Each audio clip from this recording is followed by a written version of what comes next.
guys, nandito ako para i-tour ko kayo sa mga basic setup for small kainan or small restaurant, mga fast food. Nandito po ang aming kusina, yan po. Tapos dito na po yung kainan ng mga customer. Bale, hindi pa okay, mga 90% pa lang ang ginagawa namin.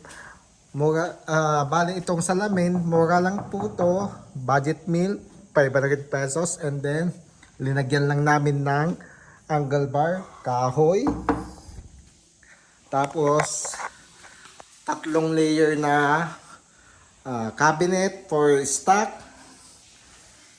at breaker para sa safety natin, and then may chest freezer, tabi lang ng faucet para easy access po pag kukuha ng mga frozen foods.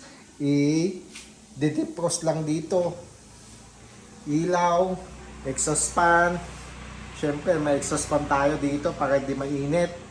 And then itong hood range exhaust fan.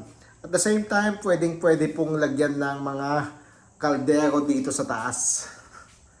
Tapos sabitan po ng mga sandok.